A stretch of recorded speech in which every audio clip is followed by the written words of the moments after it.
What's up, big And we are live. Good morning, Crypto Warriors, and welcome back to the Gym of the Crypto, episode 1060. Today is Tuesday, January 31st, 2023, and I'm King. And I'm Big Quincy, here to bridge the gap between cryptocurrency and the community, Monday through Friday at 10-ish. At 10-ish in today's top stories, UK native stablecoin integrates into 18,000 ATMs worldwide. ADA-backed algorithmic stablecoin Djed launched on Cardano. Hong Kong will not tolerate algorithmic stablecoins, the new regulation. SEC settles on security claim in library case. Community calls it a big win for crypto. Ordinals protocol sparks debate over the place for NFTs in the Bitcoin ecosystem, and the top 5 Bitcoin documentaries to add to your watch list. But first and foremost, what's going on with those prices? Oh, yeah. So taking a look at our prices for today, Bitcoin sitting at $23,126, down 0.67%. Ethereum at $1,584, down 0.6%. Binance Coin at $312, up 0.5% today. XRP sitting at 40 cents, is down 0.2% on the day.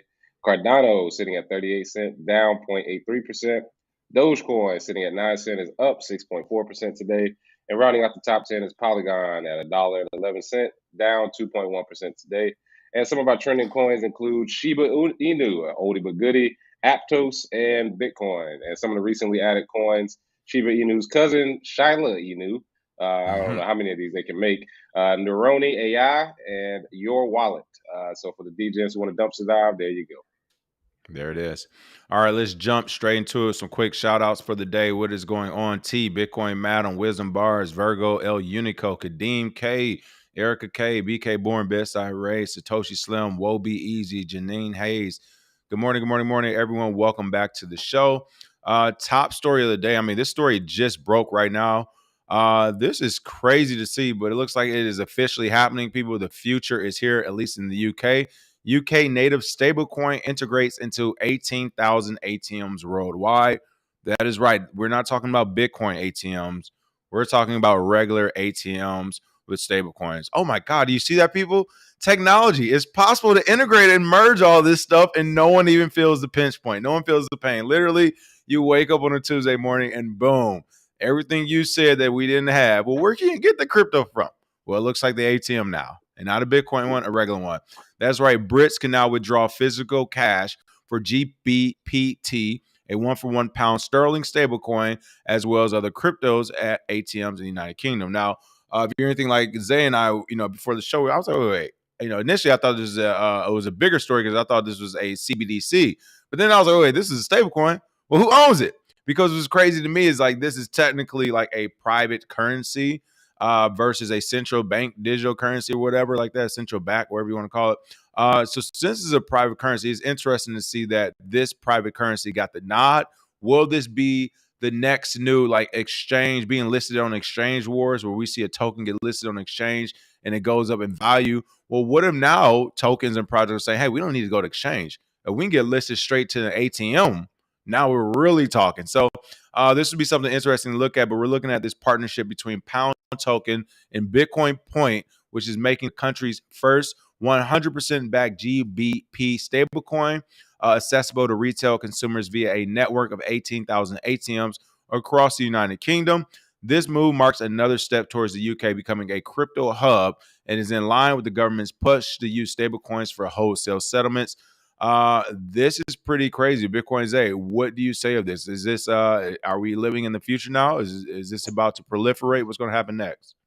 Oh, yeah. If I had to take a shot at what's happening here, it looks like a test run for the actual CBDC that's coming out. It looks like they're testing out this stable coin with a trusted or a UK regulated exchange called Bitcoin Point. And of course, they rolled this out. Bitcoin Point is a Lightning Network enabled Bitcoin and crypto exchange licensed and registered in the UK. Pound Token, which is a ridiculous name. That's a nasty name. Pound Token. Come on, man. It's the sole issuer of this GBPT stablecoin. I hate the name, by the way. But Pound Token states that it's fully backed in pound sterling at all times. And most importantly, monthly attestation. Oh, man, I'm like you, King. Monthly attestations provided by auditor KPMG, which, if you don't know KPMG, They're a very well-known auditor in the crypto space. They've pretty much audited. I think they audited Tether as well. But one of the best parts about it is it makes it quote unquote real, because a lot of people still live in the fiat world. So to them, something that's one to one that I can exchange directly. KYC be damned. I don't care if I have to KYC. If I can, switch back and forth to this stable coin, that's good. And it just looks like that it'll be maybe a year, maybe 2 years before CBDCs actually get rolled out. So this is a great test run to see if people actually use it, how many people actually access it. And because it's at real ATMs and not just crypto ATMs, there's thousands of those, like they said, 18,000 to go to. So we'll see, as they said, if it will democratize access to crypto for non-tech savvy people in the UK. I'm ready for the headache already because I can already kind of see where this is headed. Hold on, I'm just looking at this. One of our other content creators accidentally changed our thumbnail in the corner. That's what I was looking at. Stack, get on your own profile, bro. This is our profile, y'all. Please, y'all. I just realized it say stacked at the top. Like, did y'all do this on purpose, man? Kenny, get on your own profile. This is our profile right here, man. I just realized, like, wait, why does it say stacked in the corner? Like, they didn't change our. We got too many profiles on this thing. It made me forget what I was about to say. Essentially, I'm with you though. I think this is the start of the official rollout when the actual CBDCs do come out. This is a good way to test it. And yeah, I mean, the future is officially here. Not only that, I think this is a good base hit, right? We're trying to get more people toward Bitcoin. It's not going to happen overnight. So things like stablecoins and CBDCs are going to come first. And that's what I was going to say. It's going to make me pull out my hair when, for one, we're right on time when they will be releasing CBDCs in 2024 and 2025. Officially after the next halving, and once the normal retail customer is all the way priced out, this was going to happen. Once they're finally priced out, Bitcoin's 200, 300K. But hey, Bitcoin is slow. It doesn't do this, that. Now, this CBDC, I had to get this American Fed coin. I got that. Nah, bro. Bitcoin not regulated by the government, bro. This Fed coin is the real deal. All right, man. Whatever you and your mystery Natoshi wants to do, good luck to you. Like, I can see this being the rhetoric. Like, the Fed coin is the real deal, Holyfield. It's the only one you can get from ATMs. It's the only one you can use to pay your taxes. This Bitcoin stuff is slow. It's old. You're just saying that because you was in early. No, it's the CBDC Fed coin, bro. Like, I can see it happening, man. It's going to make me literally just go crazy. But I know it's on the forefront for us. Let us work on the marketing team. We'll make it pop. There it is. Another popular story out right now is Cardano is back in the news. That's right. ADA-backed algorithmic stablecoin Djed launched on Cardano. That's right. They don't have a real product, but they have a real product stablecoin behind it. After a successful security audit, the algorithmic stablecoin Djed from the DeFi service provider Cody deployed on the Cardano mainnet. One thing I want to quickly say is a security audit does not tell you if an algorithmic stablecoin works. So for that to even be in the story or to be mentioned, we got another failure on our hands. We got another scam coming. People, the issue with algorithmic stablecoin isn't the security of it. It's just that it's too early for it to work. They're trying to tether it to parts of the market that are super immature. They're super new. They're beta, right? Like these parts in the market that they're tethering this to say, hey, the algorithm, the equation that's behind all this, the math, the numbers, the technology that's behind this, they're saying that this technology is working and it's secure. I'm saying I agree with that, but what I'm saying what the technology is linked to, in order for it to work, for this algorithm to say that X plus Y equals whatever equals Z, what I'm saying is that X isn't X yet. It's too young to even be X. In like another 10 years, it'll be X. And then that variable will actually work. And Y isn't Y yet. It's like half of a Y yet. It's still a baby. So my thing is that while these algorithmic stablecoins, I get what they're saying. I get what they're trying to do. And from a security standpoint, they can clear a security audit. But for them to actually work, most of the stuff they're being tethered to is too young and immature to carry an algorithm for the next 5 to 10 years. Hell, for the next 6 to 8 months to even make it right. So off top, I'm screaming cat without even getting into the story, just off the strength that we're not ready for this yet. And the fact that we're trying again on Cardano makes the most sense, let me tell you. If there was anybody else to try it, for the fact that our Cardano went ahead and did this next says it all to me. But again, since the fall of Terra USD, algorithmic stablecoin in May 2022, Many users in the crypto space have developed a wariness toward that particular asset class. The market for algorithmic stablecoins has declined from 10x from its all-time high before the Terra collapse. However, Damn. Cardano Network, I know, right? What a great time to build another one. However, that hasn't stopped Cardano network developers from pushing forward with the launch of the ecosystem's over-collateralized stablecoin January 31st. The new algorithmic stablecoin Djed, launched on the Cardano mainnet and is pegged to the United States dollar and backed by Cardano's native cryptocurrency ADA, which, let me remind you, is backed by absolutely nothing. It uses the Shin token as a reserve coin. And hey, before you all blow your loads in the chats, feel free to call in Friday and tell me why I just got everything I said wrong and how this is going to change the future of crypto, because I know you're about to chat it up. I mean, I don't even want to keep reading about this. We've seen this before. We read this before. What are your thoughts on this this new algorithmic stablecoin coming from none other than Cardano? And one thing last I would like to mention, it's always interesting to me that these stablecoins and all this new technology that's going to change the game, it's coming from all the projects that aren't doing anything right now. It's not coming from the likes of the Bitcoins and everything else. It's like, no, we already got this whole suite of products. This is the cherry on top. No. It's coming from the places that do not have a suite of products, but they're telling you, here's our next thing. So that's my thoughts. What are your thoughts, Bitcoin Zach? Yeah, I think this is one of the worst ideas to come out recently. Cardano knows what they're doing.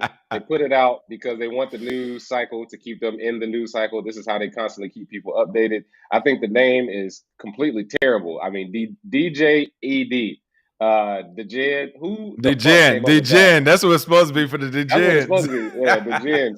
And I can't wait to change that J to an I, because we're going to be talking about how this stablecoin died very quickly. You said 6 to 8 months. I give it 6 to 8 weeks. I mean, this is garbage. And even if it does that, I don't think anybody will be using a Cardano mainnet as the stablecoin they want to use. We just showed you that the UK is about to have a native stablecoin that you can get from regular ATMs. Why would I use Cardano's? We already have different corporations and businesses building stablecoins or trying to on Bitcoin, side chains, drive chains, the other ones on Ethereum, much more trusted chains.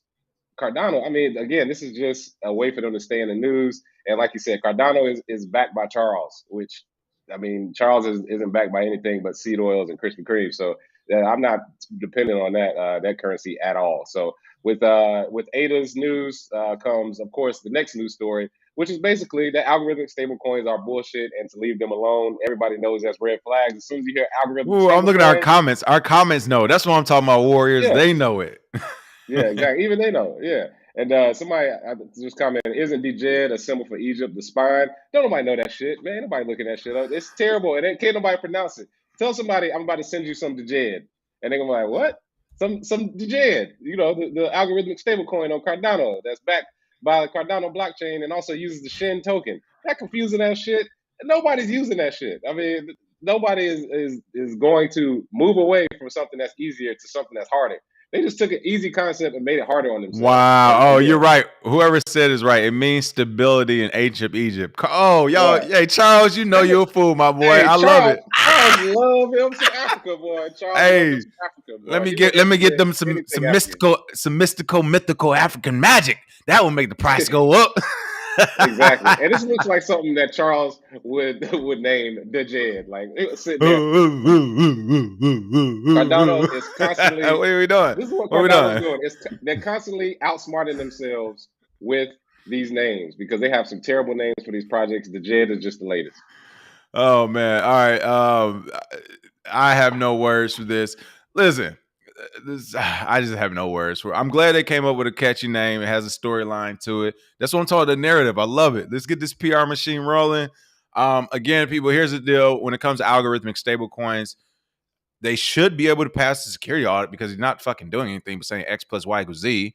Again, our only thing is that the X and the Y, there isn't X and a Y yet for that variable to even be real. So our only point is that by the technology, we are literally just too early, because what they're telling you is that this 1 + 1 = 2, but we're telling you is that, hey, this market is so crazy, one's not even going 1 yet. What you all think is 1, we think should be 1 million, right? And some people say it shouldn't be 1 million, it should be 0, which is why we have that 1 going up and down all day. So that's the variable. They're trying to say, hey, we're going to tether a financial economy to. You can't do it if it's going to keep bouncing around, which is doing right now. So we're against that. I don't think we're the only people against it either. If you think we're crazy, you need to go ahead and talk to China as well. Hong Kong is saying they will not tolerate algorithmic stablecoins in new regulation. Boom. Well, there goes your There market. it is. There's a market right there. The new regulatory regime for stablecoins in Hong Kong should arrive no later than 2024. You know they're going to be pushing their CBDCs. They don't want a stablecoin. But yeah, and the key principles of its upcoming regulatory framework, the Hong Kong Monetary Authority, HKMA, didn't find a place for algorithmic stablecoins. Instead, the chief financial regulator would demand all stablecoin issuers back up their values with underlying reserve assets at all times. What are your thoughts on this? I mean, there it is. Hong Kong, like, yeah, we're not doing that. So what's going on with this story, and what are your thoughts on it? Oh yeah, I mean, if you're going to issue a stablecoin based on the current economy we have, yes, it needs to be backed by reserve assets, the same way fiat was supposed to be backed by reserve assets. I mean, you're basically with algorithmic stablecoin, you're coming in and saying, "I'm making a worse version of fiat." It's like, what the? I mean, it's going to go down 98% faster than fiat did because it took hundreds of years for that to happen. But not our algorithmic stablecoin. You can be at zero in no time. That's basically what they're saying. And Hong Kong isn't going for the bullshit. They also are going to use their own stablecoins and CBDCs. They're not going to use any projects at all. So I'm pretty sure not just Hong Kong, but a bunch of different places are going to do this. So good luck, Charles, and all the Cardano folks. Keep pushing, but I don't see this as any part of a use case. And last but not least, I think one of the main reasons it's going to get smacked around as well is because, for one, yes, they're going to be direct competition with CBDCs. We know that, so they already need to cripple that as well. But also, I'll give it to the government and regulatory, and the regulators in this point of view. It actually could be catastrophic to a major level to where they would need to step in. Because that is what's essentially happened. We saw that with Terra Luna. Literally, the Algo is what jacked it up. And what's even crazy to me is, and this goes back to, because a lot of you still don't see Terra Luna for what it was and what it is. And that's the scary part of me about this market. It's like either we're still missing this education piece, or you're just so blinded by the money, you don't even understand when like people are telling you something that like an algorithmic stablecoin literally does not work yet. People, it just don't. There is no middle ground there. It doesn't work yet, at least when you're tying it to Bitcoin and all this. So when Terra Luna spent the capital to buy Bitcoin and no one thought that was a red flag, that is very scary to me. That is very scary to me. Like, you all don't see that as being a company taking your capital to say they have a new token and then taking that capital and buying Bitcoin.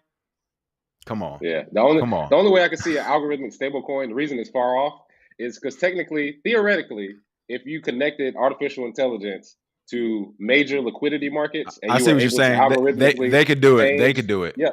You could use different markets' liquidity in order to provide the reserves for that stablecoin. The problem is we're a few years out. Like we're not there yet because the only thing that would even need an algorithmic stablecoin is if you had it backed by artificial intelligence, which had access to liquidity, which crossed all markets. So if it could pull liquidity from the fiat market, from the commodities market, from all of those markets, then yes, that is possible. But when your backing for that is your own reserve asset that you created, which also needs a token on top of it for people to use, I mean, you're just adding bullshit on top of bullshit at that point. Yeah. And even the point that you made, I agree with you. I think that can work from an AI perspective. But even then, I mean, that system will have to be so secure. It would have to be perfect. Yeah. It would have to be perfect. And then it might actually have to run on a blockchain, because that will probably be one of the only ways we can ensure its security, right? Like, you have to run it on Bitcoin's blockchain in order. But I'm with you. That actually could work. Here's his last quote by them. They said, stablecoins that derive their value based on arbitrage or algorithm will not be accepted. Stablecoin holders should be able to redeem the stablecoins into the reference fiat currency at par within a reasonable period. The last thing I'll say is, again, the only I want to say only one of the other things that this will, I guess, mess up a little bit is the barriers to entry. This does add a barrier to entry, because now they're saying, hey, no, mom and pop, new person out the blue can no longer just wake up and say, I'm going to start a stablecoin to get backing. Now they're saying, hey, if you start a stablecoin, you essentially already need to be rich, or however big your market is, that's how much money you need in the bank to protect that market, right? So Again, Hong Kong has spoken. I think if Hong Kong's thinking like this, you better believe China's thinking like this. Like Hong Kong's more free and more liberal than China. So they're like, we're banning it. Woo! You talking about at least 4 major companies banning that. And I mean, private company stablecoin will be no friend to the United States. You better believe that as well. So this could possibly be the beginning of the end of the stablecoin market as we see it, if this type of stuff happens and gets enforced. All right, great news for the crypto community. The SEC is back in the news. That's right. After Martin Luther King Day, they got busy, but they have settled on security claim and library case, and community's calling it a big win. What's going on in this story, Bitcoin Zay? Oh, yeah. So the SEC was hoping to seek affirmation on an ambiguous injunction after scoring a victory during a hearing back in November 22, but judges made it clear that the judgment was only for the direct sale. So there was a small caveat in their ruling, and it basically said the U.S. SEC admitted on record that the library tokens in the secondary market doesn't constitute a security, which is huge. Yeah, it's actually a hand clap for that, because this is law is the foundation of all law is based on precedent. So this would be a huge precedent if library was found as a security, because then you could apply that to pretty much every single coin in the market. So thank goodness that they basically said, as they said here, and what many called a victory for the entire crypto industry against the SEC's overreach. Attorney John Deaton settled a major debate during the appeal hearing. So this was during the appeal. This is great to hear. And again, like I said, whether you use library tokens or don't use it, you have to understand precedents. If they do it to one, they can do it to all. So thank goodness they haven't pushed it through or forced it through as a security yet. But I do want to say, glass half empty, kind of playing the devil's advocate. The fact that they were actually trying to push for this shows what their actual intentions are. I was just about to say that, man. I was going to let you finish for sure. Yeah. So, I mean, that's pretty much the judge. Thank goodness they realize it's not security, but I think they're going to push for this with other projects. And I agree with this tweet here. People, if the SEC admitted libraries and security, then they know for sure XRP is definitely not a security. Again, as I said before, I do think once the SEC releases its grip on XRP, they will pump. My only thing has been how much will they actually pump? Even if they return to their all-time high from right now, it's a good swing, but it's like there's other stuff in the market for that type of risk. That's all I would say. But I'm with it. This looks like a good time to start sitting on XRP officially at this point now that they released this grip on a library. But again, I just want to point out how sick this is, because they're coming after Americans and American companies, bro. Like, lay off it. Like, really, as a regular, as the SEC, Gary Gensler and your team, you are being paid by American tax money. No one is asking you to sit in your office and, like, because here's the deal. It's not like you motherfuckers are staying until 6:37 p.m. putting in extra work. You're doing all this on your normal time. So during your normal time, you have not been able to curtail and curb all the crimes and all the laws that are being broken in the regular traditional capital markets out there, Wall Street. You have not been able to stop the madness in Wall Street. So you're telling me on company time, 9 to 5, all of a sudden you're going to switch to crypto? No. Stay your ass over in Wall Street where you ain't figured it out yet, and figure that out first, A. And then B, again, I just want to point out, it is literally government officials being paid by American taxpayers who are making it their business to go in their office in the morning and say, I wonder how I can fuck with this American company, these American citizens, and extort them for more fines. Because it is extortion when literally the SEC and other government officials and regulators out there saying, you all don't have to admit any wrongdoing, just pay us money. Wait, people are paying you upwards of millions of dollars, but no one's doing anything wrong? No one's going to jail, but everybody keeps paying you? People, if that ain't a gang, then you all tell me what a gang is and what it does. All right. My teacher in college got mad at me when I pointed it out, but this seems like a lot of gang behavior to me if I ever seen it. All right. That's all I'm saying. This is some gang behavior at its finest. All right. Hey, this is the real gang. Young Thug and YSL ain't got nothing on this. Bro, look, that ain't nothing. The real gang, the real 3-letter gangs, they pushing real P. Hey, don't make me get deep. Where did most of these agencies was recruiting from early on? Weren't they recruiting from the Boy Scouts? They sent Boy Scouts right to the law enforcement, right? Was everybody allowed to be a Boy Scout? All right, rest my case. Let's keep it pushing. Y'all want to do that. Everybody wasn't even allowed to be a Boy Scout, but you could just transition over to law enforcement and military. I wonder how that worked out for the people who weren't. Anyway, Ordinals protocol, back to crypto, sparks debate over the place for NFTs in the Bitcoin ecosystem. What is going on with this Ordinals protocol? You saying Twitter is going crazy? Community's been divided. It hasn't been this divided since the Bitcoin Civil War in 2017. What is going on, Bitcoin Zay? Oh yeah, so Ordinals protocol. If you don't know, this is basically a way for you to increase the transaction size so that you can send non-transactions through the Bitcoin network on chain. So the NFT, non-fungible token-like digital artifacts. The community is divided right now. You know it's divided when, or you know it's a debate when Adam Back comes out and starts arguing on Twitter. That's how I know when something is serious. When Adam Back comes out, it's been a long time since that happened. When Adam Back comes out and starts going back and forth with people, that's when it's a debate, because he's basically usually a block stream doing his thing. But Ordinals, it was created by software engineer Casey Rodamore. They launched it January 21st. It allows for the Bitcoin version of NFTs, also described as digital artifacts on the Bitcoin network. Of course, this is JPEGs, PDFs, video, audio, all are able to be put on the blockchain. So here's the argument. The argument is, on one side, there's a lot of Bitcoin maxis like Luke Dash Jr., who's one of the top 5 Bitcoin protocol contributors. You have Adam Back, who created Blockstream, only person's name who's in the white paper. You have others as well who are saying this isn't good for Bitcoin because it's going to clog the network. It's not what the intention of Bitcoin's blockchain was for, as far as Bitcoin peer-to-peer cash. And for those of you who don't know about history, there was something called the op_return, which is the actual signifier in the code for how many bytes your transaction can have. This is 2014 when this fight was happening, when Counterparty, which was the first protocol to have NFTs on Bitcoin, give y'all a little history lesson today. Counterparty was the first protocol to have NFTs on Bitcoin. They were actually shut out because you need at least, I believe it was 10,000 bytes in order to run it, and they cut it down to 40 bytes so that Counterparty couldn't essentially keep pushing out NFTs. So this debate has sort of happened before, and even before that, Hal Finney actually stated back in 2010 that he could see on the Bitcoin blockchain or on any blockchain that digital collectibles would be popular amongst people in a digital world. So this is not new, people, but it came back because somebody actually figured out how to put a Bitcoin on chain. They pushed it through, and now any miners that update to this software update can use Ordinals. So we now have NFTs on blockchain, and the problem is, like Bitcoin News stated here, Ordinals are taking up most of the block space.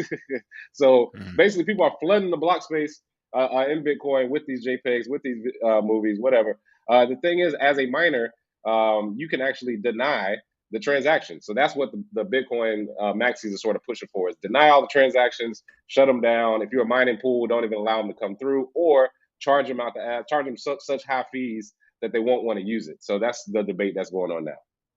I mean, I say, hey, if the technology allows it and it's secure and it's not jacking up the network, then let's keep it going. Like, because this is the problem the Bitcoin community does have, and I get why. It's like they do want to keep everything so pure that they're pushing people out. But I think a part of the Bitcoin ethos we all forget is that it was new to begin with. It came out in 2008, 2009 or whatever. So I think that's a big part of the ethos we're forgetting, is that, hey, before Bitcoin was cash, people, like, literally Bitcoin rewrote the Constitution. It modernized the Constitution. So even though we have this new Constitution we're working off of, which is the Bitcoin standard, right?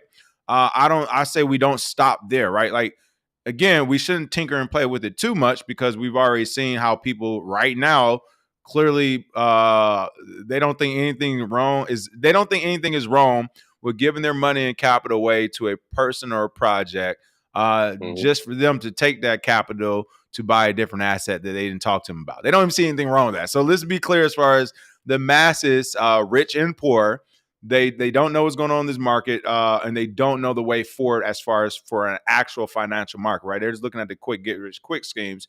So I do understand why the Bitcoin community is like so hesitant to allow for changes or anything that distracts it from their original vision, because it's like, hell, man, listen, you started distracting people from the Bitcoin vision. Next thing you know, they got algorithmic stablecoins, and Bitcoin hasn't even reached the masses yet. You know what I mean? So it's like, I get it. They're like, if you distract people from Bitcoin, they will get lost in the sauce. I was just literally on Sunday when we were doing our DeFi class, we're talking crowd loans now. I'm sure you know, but for those who aren't in the mix, crowd loans are the new ICOs right now that's going on DeFi side. Basically, you can take some of your crypto tokens, invest in other companies using those crypto tokens and either get some of their tokens early on or after they launch. And of course, some of those projects will turn out to be big or small, but they're doing it all through crypto this time instead of any type of fiat transactions. I'm assuming to try to keep it away from being security. But my point is, this all gets away from the original Bitcoin vision, which I know people hate sometimes.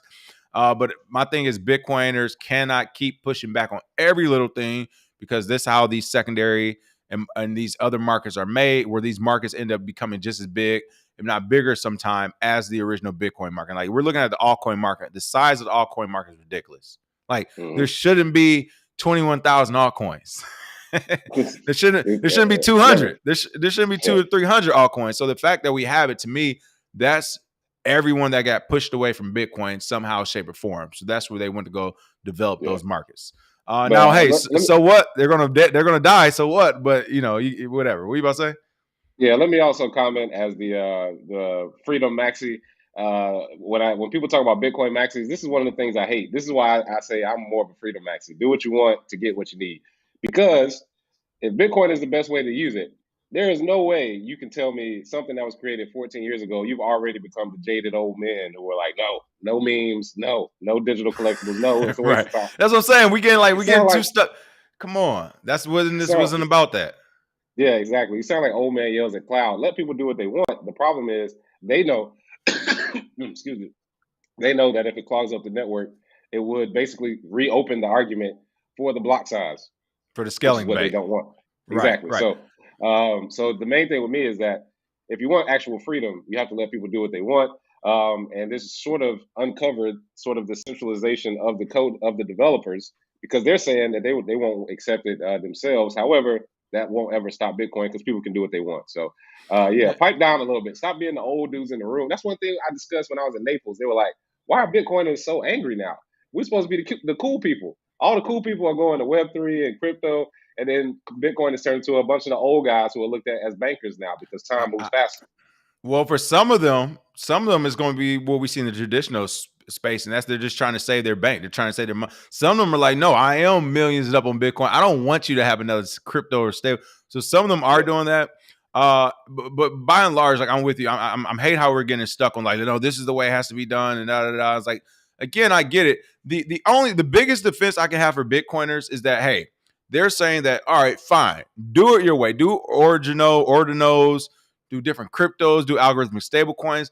I think what Bitcoiners are scared of more than anything is, like, let's say this does happen. Let's say a fork actually happens. We fork it and people are like, nope, we're going to keep Bitcoin as we've been keeping it. And then somebody else is like, nope, this is going to be the Bitcoin ordinals fork where you can do NFTs and all this other cool stuff.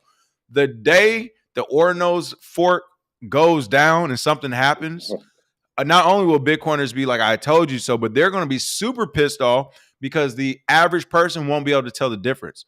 All they're going to know is something happened to Bitcoin. Something happened to the crypto network. Something went wrong. NFTs, all Bitcoin's trash, is dead. And then the price is going to drop another 80%. And then we're back down to where we started at again. I think that's Bitcoin's biggest frustration. They're going to be like, when this shit doesn't work and it goes belly up because you all need us developers to work on it, and we're saying we don't want to work on it, and these are the reasons. When it goes belly up, you're going to blame the entire market. You're going to blame Bitcoin. You're going to blame us. And the whole time we're telling you fucking no. So that's the one reason I would say that Bitcoiners might have their pushback. Is like, if this thing doesn't work, then that I told you so will literally affect the market in a sense that we could hit a bear market for another year or two before we recover from it. So that's the devil's advocate of the developers maybe not being so crazy as we think right now. Last but not least, shout out to Bitcoin vegan Justin. He just texted me this morning as well. Hey, Justin, you know what time we start the show, homie? Come on. Hey, you can't be checking texts and stuff. We already had you down, brother. No. Hey, top five Bitcoin documentaries to add to your watch list. Bitcoin's a what's going on in this story, and what does our old pal Justin Bitcoin vegan have in the makes right now as well? Oh, yeah. So my boy Justin, longtime friend, saw the work and progress of him creating his documentary that drops today, actually in 20 minutes. They'll be on Twitter Spaces. Right. Some of it's on right now, but go ahead. Well, yeah, I think it might already started, but it's called From Compass Bars to Mining. Bitcoin. Yep, Compass Mining was the company that basically did the filming. I filmed for this documentary for like a couple hours, so I may be in it. They may have cut me out. I don't know, but I think I'll be in there somewhere. But it's a great story. Shout out to my guy Justin. You see him there boxing. That's one of his passions. Got out of prison after 2 years. Came home, jumped right into Bitcoin. I was the first person he ever heard talk about it.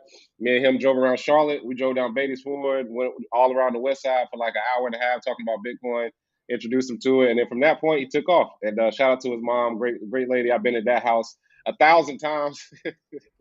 Great story. Make sure you check it out. There it is. Shout out to Justin, Bitcoin vegan as well. Doing this thing. As you say, I remember when he first came out and was working, we all were working together doing research and stuff on different crypto tokens. And as you say, he's taking off from there. He has his own thing going on. He's everywhere, touring, traveling, giving speeches about his journey from bars to Bitcoin as well. So yeah, shout out to Justin. Started a movement. He was actually the first of two. We got somebody else actually. So it'll be another one. Hopefully we can get a good documentary from him made too soon. We got some more folks who just came out that's going from bars to Bitcoin as well. So hopefully it's an official program Justin can get up and running and we can support it as well. It's definitely important to us, giving people different options. And this is the cool thing about this space. There are no barriers to entry. You can get out of prison, you get out of jail, be bankrupt, have a license, not have a license, not have a registration, whatever. As long as you got internet connection and a cell phone, you are literally in the game. Other than that, And that's we the have show for multiple today. people. Go ahead, Big Yep. Jose. I And was I say, would what say, you got? yeah, Yeah. we got multiple people that have got out of prison, brought them into Bitcoin, and they're doing great now. So it definitely works. Y'all think we telling y'all to pull up these conferences for nothing? No, I'm just not playing. But anyway, that is the show for today. You got any last minute comments, Bitcoin Zay? No, that's all for me. I'm about to go get rid of this cold. Man, this flu going around is disgusting. Yeah, man. Hey, you should have took that COVID shot, my boy. But whatever. Yeah. Survive. For the pure blood of America. There it is. Oh, you're a blue blood now. Hey, that's the show for today, folks. As always, thanks for watching. Hey, make sure y'all smash those likes. We don't tell you enough in the show, but we see those likes are slipping. Smash those likes and share. Make sure you check out that documentary from Bitcoin Vegan. Justin's been killing it, so make sure you all support him. And how cool is it to actually have Compass Mining back that documentary also? So check them out, smash that like and share.